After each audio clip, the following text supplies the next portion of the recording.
Popeye the Sailor Man has just turned 96 years old, and it's his first birthday in the public domain. Yes, here in 2025, Popeye has entered the public domain. Well, at least the first Popeye comic strip has gone into the public domain, so it is a little bit different than this classic Popeye we know. He's not quite eating spinach yet. He gets his strength from Bernice the Wiffle Hen. So let me show you a little bit of the history of Popeye. He was created by cartoonist E.C. Seeger, who was born on December 8th, 1884. Now here is the first installment of Seeger's The Thimble Theater newspaper comic strip, which debuted on December 19th, 1919. And it starred the character Olive Oyl and her boyfriend Harold Ham Gravy.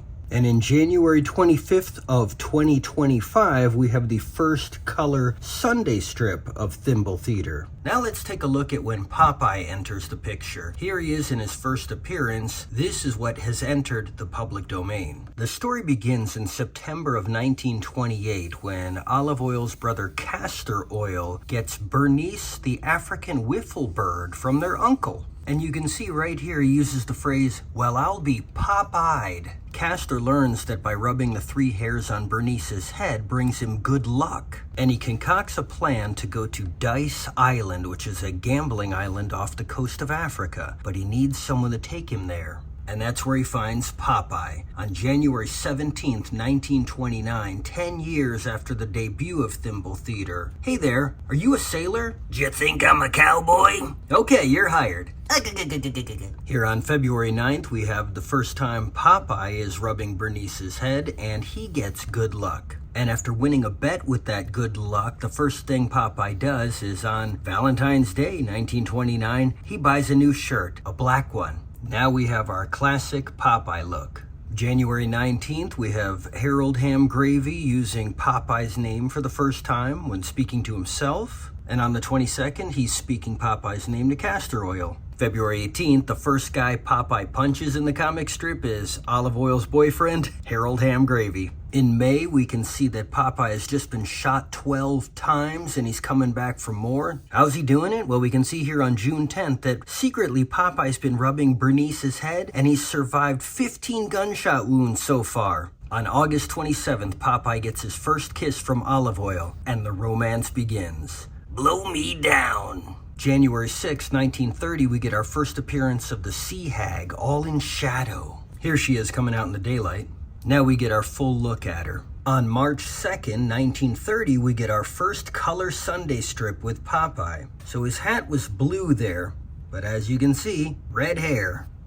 Now here's a mystery I can't solve. According to the internet, the first appearance of Wimpy was on May 3rd, 1931. And you can see the comic strip online. It's black and white like one of the dailies, but as you can see here, it skips from May 2nd to May 4th. There's no May 3rd, no Wimpy in here. So let me look at the Sunday strips. So here we are, May 3rd, 1931. It was a Sunday color strip, but I don't see Wimpy anywhere. And it doesn't match what the internet shows of him eating some hamburgers at Roughhouse's place. June 26, 1931 is the first time Popeye mentions that he eats spinach as an explanation for his supernatural strength. So we've now moved on from Bernice. And here on February 28th, 1932, we get to see Popeye eating spinach for the first time. There's nothing like spinach to give a man strength. And there's Wimpy, and there's Roughhouse. And look, white hat, spinach, we've got the full look. Oh, the cuffs are white here and blue there.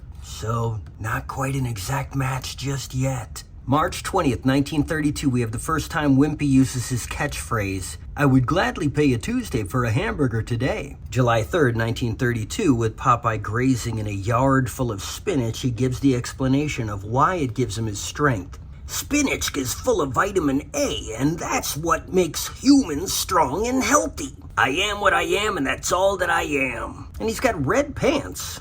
September 12th, 1932, we get our first appearance of Bluto. Bluto the Terrible. July 14, 1933, we get our first Popeye cartoon from the Max Fleischer Studios. It was actually an episode of the Betty Boop cartoon. 10 days later, on July 24th, Popeye gets this mysterious package. And 4 days later, out pops Sweet Pea.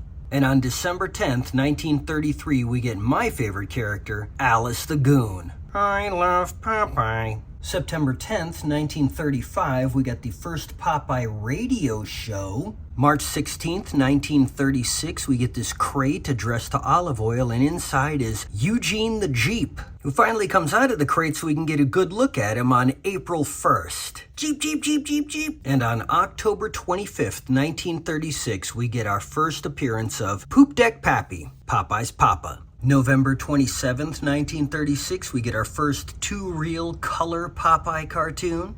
November 14th, 1941, we get our 100th Popeye cartoon, where he joins the Navy and gets his all-white uniform.